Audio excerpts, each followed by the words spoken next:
خلق الإنسان وكرم وعلمه من البيان ما لم يعلم فسبحان الذي لا يحصى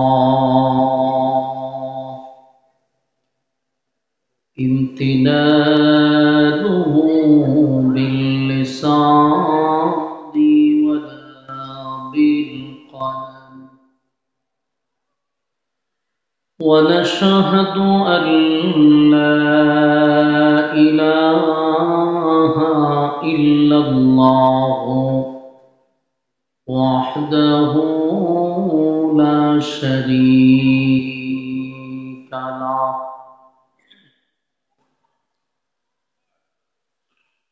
وأشهد أن سيدنا وسندنا وحبيبنا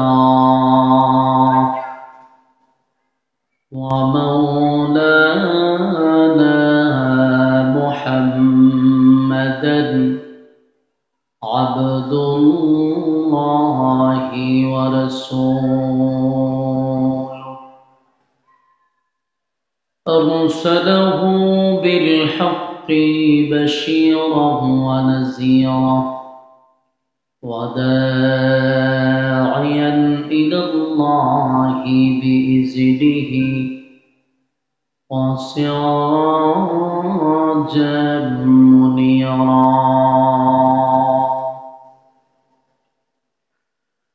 أما بعد فأعوذ بالله من الشيطان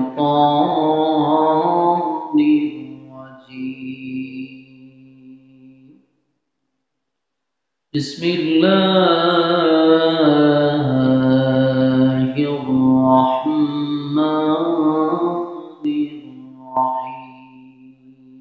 الرحيم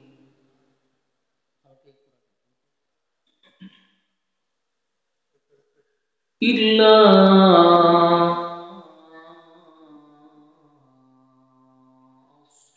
أصحاب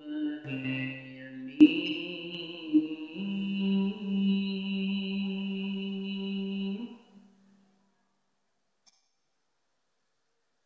في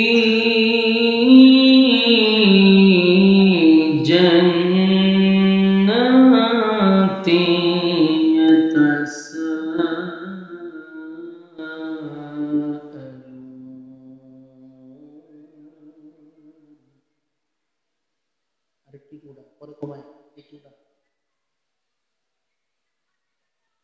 عن المجرمين ما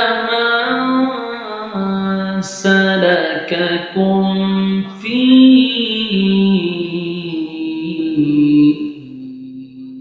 سقر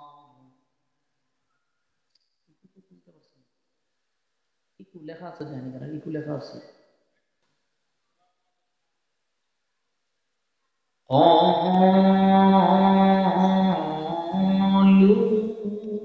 لم نك من المصلين في جنات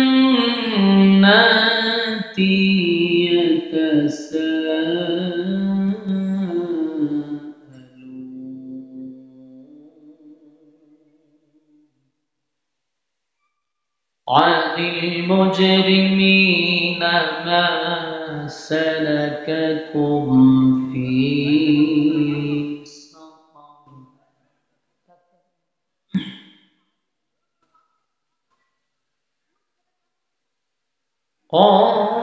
قالوا لم نك من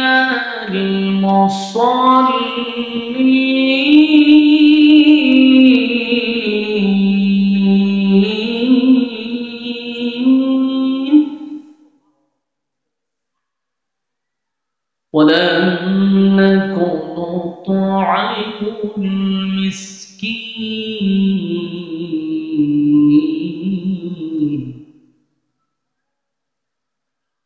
وكنا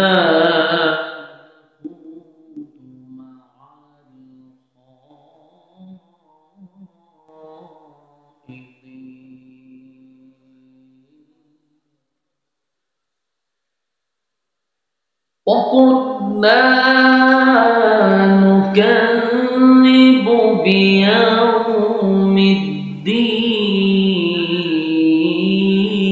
الدين حتى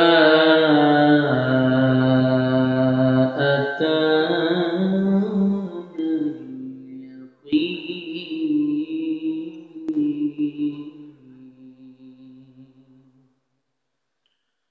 صدق الله العظيم درود শরীফ পড়েন اللهم صل على محمد وعلى آل محمد كما صليت على আর ধরে নজম নাসেন তাকে পড়েন দুরূদ শরীফ পড়েন اللهم صل على محمد وعلى آل محمد كما صليت على إبراهيم وعلى آل إبراهيم إنك حميد مجيد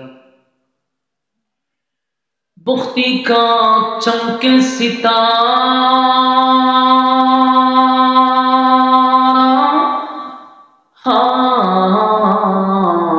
حاضری کا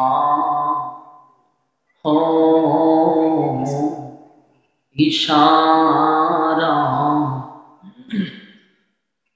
دیکھ کر رو جائے پیارا بلغ العلا بکمالہ کشف الدجى بجمالہ حسنت جميع خصاله صلوا عليه আলহামদুলিল্লাহ কিন্তু আপনাদের অনেক ঘাটতি আছে শ্রোতা যারা আমি মনে করি অত্যন্ত দুর্ভাগ্য যারা এই মজলিসে এখনো বসতে পারে নাই রাস্তাঘাটে অনর্থক সময় নষ্ট করতেছেন আর মেহেরবানি করে যারা এখানে দায়িত্বশীল আছেন ভলান্টিয়ার বাচ্চাগুলো যদি এইভাবে আমার সামনে চিল্লাচিল্লি করে দৌড়াদৌড়ি করে এটা কোনো আলোচনার মঞ্চ না আপনারা মেহেরবানি করে এটা নিয়ন্ত্রণ করেন বাচ্চারা যেন কথা না বলে এখানে খেলাধুলা কিসে এটা কোনো পরিবেশ করলেন বাচ্চাদেরকে এখানে কোনো সুযোগ দিবেন হয়তো সাইডে বসাটা আর প্যান্ডেলের বাহিরে অনেক মানুষ অনর্থক সময় নষ্ট করতেছে সময় কি কারোর জন্য অপেক্ষা করবে আমি হবিগঞ্জ থেকে আসছি আর আপনারা গ্রামের ভিতর থেকে আইসা বসতে পারতেছেন না আমি আশ্চর্য হয়েছি আপনাদের এখানে আইসা হবিগঞ্জ থেকে একটা লোক ইনভাইট করে আনলেন আপনাদের সমাগম দেখে আমি তো আশ্চর্য এত দূর থেকে বক্তা আনার কি দরকার এলাকাতে আলেম ওলামা আছে বয়ান শুনতেন আপনারা যেহেতু মেহমানের কদর বুঝেন না তাহলে দূর থেকে আনার কি দরকার আমি ওয়াজ করি প্যান্ডেলের বাইরে গল্প করে ওখানে আড্ডা মারতেছে ওখানে গল্প করতেছে অথচ এই মাহফিলটা যারা করছে অক্লান্ত পরিশ্রম সুন্দর আয়োজন করছে আপনাদের জন্য এদের কোনো স্বার্থ নাই আপনাদেরকে দ্বীনের কথা শোনানোর জন্য সুদূর হবিগঞ্জ সিলেট থেকে আমারে আনছে অথচ আপনারা রাস্তার বাইরে গল্প করতেছেন তাহলে যারা করাইছে এদের মনে একটা কষ্ট না যত কষ্ট করে করলাম লোকেরা বাহিরে আড্ডা মারে এজন্য মেহেরবানি করে প্যান্ডেলের ভিতরে চলে আসেন যতক্ষণ প্যান্ডেলে থাকবেন গুনাহ না হওয়াটাই সম্ভব প্যান্ডেলের বাহিরে গেলে গুনাহ হওয়াটা সম্ভব তাই গুনাহমুক্ত পরিবেশে আমরা বসে যাই আপনারা যত দ্রুত বসবেন পরিবেশ সুন্দর করে দিবেন তত কথা বলার আগ্রহ উৎসাহ আমার বাড়বে এরকম এলোমেলো থাকলে একটা বক্তার কথা কিভাবে ভিতরতে বাইরিব বলেন কথা বাইর হওয়ার জন্য তো শ্রোতা সামনে থাকলে আগ্রহ বাড়ে। পয়সা যেন আমরা কথা না বলি। কোরআন এমন একটি গ্রন্থ যা আজ থেকে ১৫০০ বছর আগে নাজিল হয়েছে, এখনো কোরআন আছে কিয়ামত পর্যন্ত। আপনারা কি কথা বলতে পারেন? না পারেন সবাই কথা বলতে?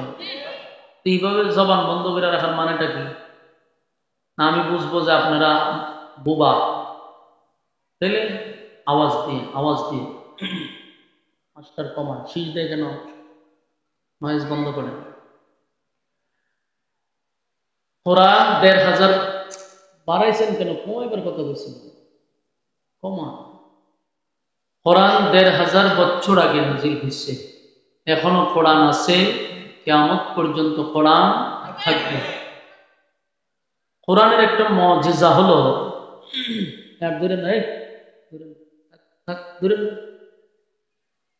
কোরআনের একটা মুজিজা হইল, কোরআন যাদের কানে আওয়াজ যায় তাদের যদি ইমানি জজবা থাকে, একটা হলো ইমান আছে কোন রকম, আর একটা হলো ইমানি জজবা।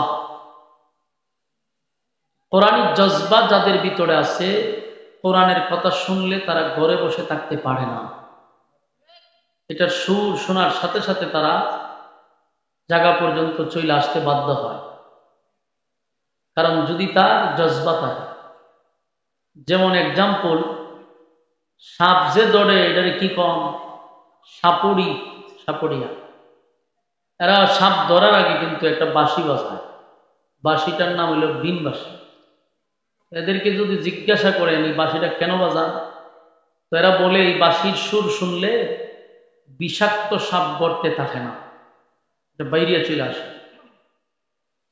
একজন সাপড়িয়া গর্তের সামনে বাঁশি বাজাইতেছে অনেকক্ষণ ধরে, বাজাইতে বাজাইতে বেচারা খুব ক্লান্ত, কিন্তু সাপ তো বাহির হয় না।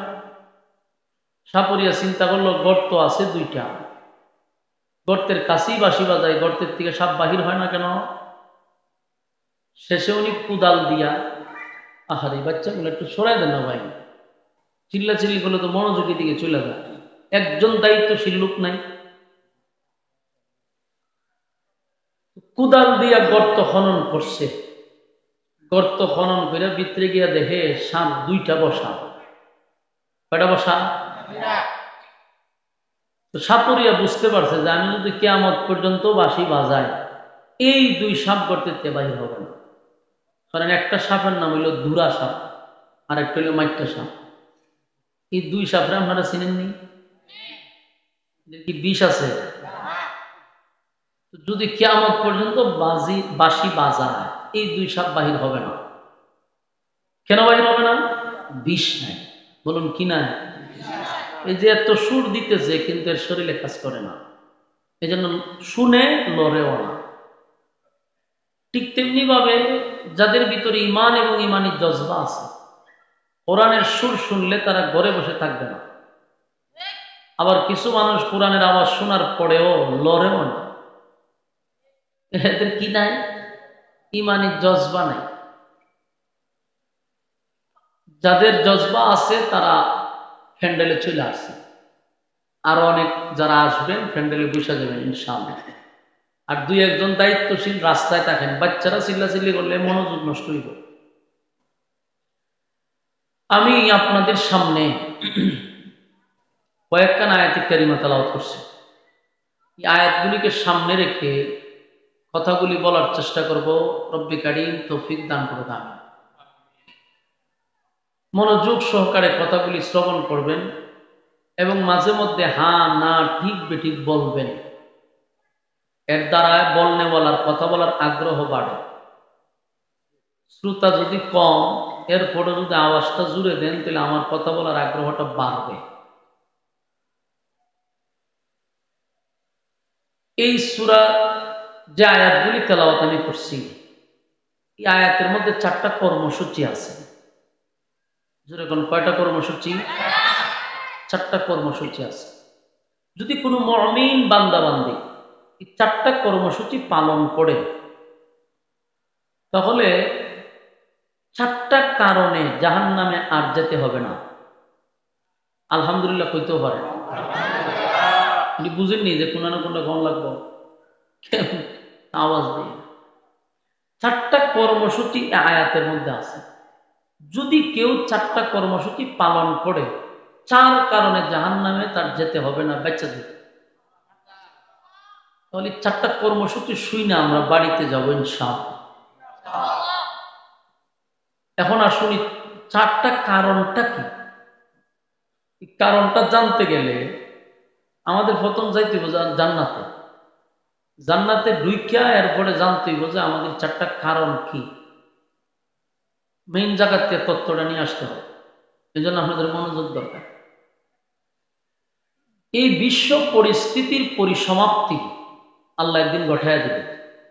বলতে পৃথিবী থাকবে না, এটা তো আমরা জানি। আল্লাহ নিজেই বলেন, ইজা জুলজিলাতিল আরদু জিলজালাহা। আল্লাহ জমিনের মধ্যে আমি একটা জালজালা সৃষ্টি করব, মানে ভূমিকম্প। সূরা জিলজাল একটা সূরা আছে, এর অর্থ কি জানেন? ভূমিকম্প। সূরার নামই ভূমিকম্প। তার মানে আল্লাহ দুনিয়াতে একটা ভূমিকম্প ঘটাবে। এখন যে ভূমিকম্প হয় এই ভূমিকম্প না, ওই ভূমিকম্প হইলে পরে এই পৃথিবী আর থাকবে না, সব ধ্বংস হয়ে যাবে। তো বিশ্ব পরিস্থিতির পরিসমাপ্তি যখন ঘটে যাবে, সব যখন ধ্বংস, ইসরাফিল আলাইহিস সালাতু ওয়াস সালাম, ভাই সাহেব এগুলা সাইলেন্ট করে নেন, সাইলেন্ট করে নেন। আল্লাহর রাস্তে আপনারা কেউ ডিস্টার্ব করেন না। আমি কিন্তু ভাই গিচ্ছা কাহিনী বলার জন্য আসিও নাই। অনেক সময় আছে, অনেক জায়গাতে আপনারা গিচ্ছা কাহিনী শুনেন, এগুলো মনোযোগ লাগে না। দাদার গিচ্ছা, বাবার গিচ্ছা একটা কইলে বাস চলতেছে ওয়াজ। আল্লাহর কসম একটা কথাও কুরআনের বাহিরে আমি বলবো না, কিন্তু আপনার মনোযোগ দিতে। আমার ডিস্টার্ব করেন না, সাইডে বাইডে কথা বললেন, আল্লাহর রাস্তে কেউ কথা বললেন। আমি এটা বিশ্বাস করি শেষ পর্যন্ত যদি আপনারা আলোচনা শুনেন, তাহলে আমি মনে করি একটা সাবজেক্ট ভিত্তিক আলোচনা বাড়িতে নিয়ে যেতে পারবো, এবং এটা আপনার ব্রেইনে ঘুরতে থাকবে যদি মনোযোগ দেন। গিচ্ছা কাহিনী শুই না, না কোনো ফায়দা আছে বলে? অনেকে গিচ্ছা কাহিনী বলে মানুষ কান্দায়, কিন্তু কোনো সাইড বসে ফায়দা নেই। একটা মানুষ আরামের ঘুম হারাম কইরা ব্যবসা বাণিজ্য বাদ দিয়ে বসে ওয়াজ শুনত, নামে তুলে দিলেন গিচ্ছা। এগুলো জাতির কোনো ফায়দা নেই, জন্য একটু মনোযোগ দেন। ইসরাফিল আলাইহিস সালাতু ওয়াস সালাম সিংহে কটা ফুঁক দিবে? 3টা। কোন রিওয়ায়াতে 2টা আছে, কোন রিওয়ায়াতে 3টা আছে। 2টার কথা বেশি বলা হয়েছে, তো 3টাই ধরে। প্রথম সিংহায় যখন ফুঁক দিবে, তখন এই আওয়াজটা একদিন না, এই আওয়াজটা বাড়তে থাকবে, বিকট থেকে বিকট, বিকট থেকে বিকট হইতে হইতে প্রায় মাস মাস 6 মাস চলতে থাকবে আওয়াজ। আর এটা যত সময় যাবে তত এটা বিকট থেকে বিকট হবে। এটার এত আওয়াজ হবে, এক সময় সব প্রাণী মারা যাবে আওয়াজে। মানুষকুল, জিনকুল, পক্ষীকুল যা আছে সব শেষ। আওয়াজ যখন এত তীব্র হবে, আওয়াজের সুরে সব ধ্বংস হওয়া শুরু হবে। এই আওয়াজে সমস্ত মানুষ ধ্বংস।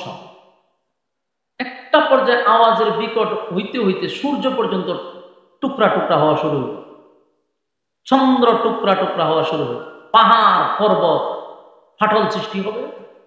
আরো বিকট হতে থাকলে তখন সব কিছু তুলার মতো উঠতে থাকবে। এবং চিন্তা করেন কি পরিমাণ আওয়াজে সব তছনছ করে লেগেছে।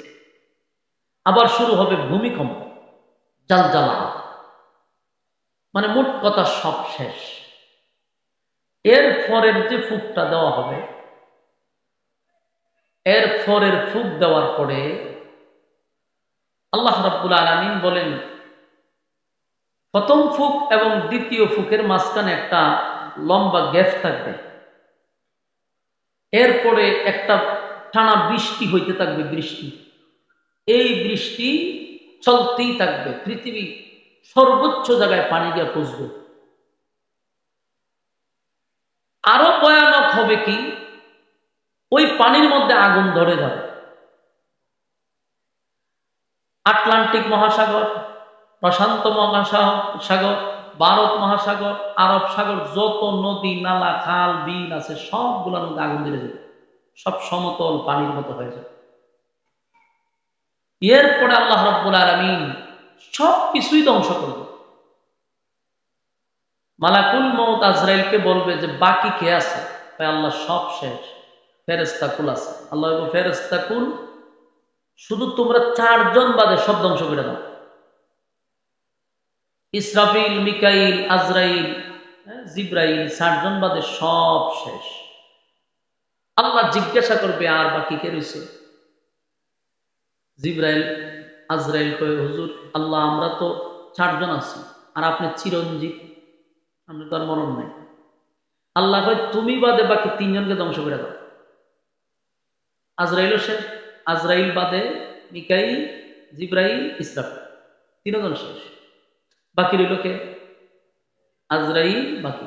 আল্লাহ আর কে বাকি আছে? আল্লাহ আমি আছি আর আপনি চিরঞ্জীব। আল্লাহ আমি বলছি কুল্লু মান আলাইহা ফান, কুল্লু মান আলাইহা, সব ধ্বংস, যিনি থাকবেন ওয়ায়াবকা ওয়াজহু রাব্বিকা যুল জালালি ওয়াল ইকরাম। আল্লাহ যিনি থাকবেন তিনি আমি আল্লাহ, আর বাকি সব ধ্বংস। কুল্লু মান আলাইহা ফান, এর অর্থ কেউ থাকবে না। তো তুই থাকবি কেন? আজরাইল ভাই আমার কি শেষ হইতেই বলে হ। আজরাইল ভাই আমি তো সবাই শেষ করছি, তো আমরা শেষ করবো কে? আল্লাহ ভাই আমার হুকুম তোরে ধ্বংস করে দিবে। আজরাইল যখন জানবে তারও ধ্বংস করা হবে, তখন চিৎকার দিবে আর দৌড়তে থাকবে। আল্লাহ রাসূল বলেন আজরাইলের চিৎকার যদি মানুষ শুনতো, মানুষ মারা যেত। সেও এত বিকট চিৎকার দিবে। শেষে মালাকুল মউত আজরাইলকে ধ্বংস করবে। এখন বাকি রয়েছে কে? আপনারা আর মাঝখানে ওয়াজ করতেছি না, গুরুস্থানে দ্বারায় জিয়ারত করতেছি, আল্লাহ বালা জানে। আপনারা কি জিন্দা নি? কেমনে বুঝতাম? শ্রোতাও কম, মানুষের আওয়াজও কম, মন মানসিকতা তো আপনারা নষ্ট করে নেবেন। একটু হানা তো কইতে। কোন জায়গাতে বললাম? গাজীপুরের আশেপাশে পড়ছে না? ও এটা তো গাজীপুর মহানগর। এটা তো ভাই গাজীপুর, এটা তো ময়মনসিংহ গেছি না হলো নেই। ময়মনসিংহ গেলে না বুঝতাম যে ময়মনসিংহ যে আমার এটা মাইনা নেই। আমি অনেক সময় হ্যাঁ আরে যখন ওয়াজ করি জুব্বা টুব্বা লাগাই ছাত্র লাগাই, এই যে এমনি বয় লড়েও না। আমিও কোন রকম জানাজা ভরাই করি, কিন্তু এটা তো গাজীপুর, মানুষ তো সচেতন। আমরা আওয়াজ কম, ঘটনা একটু মাঝে মাঝে কাউন্টার দিয়ে দিলে আমি বুঝি যে আমার ওয়াজ কথা বুঝতেছেন, তখন আর একটা কথা বলার আগ্রহ বাড়ে। বাকি রয়েছে কি এখন?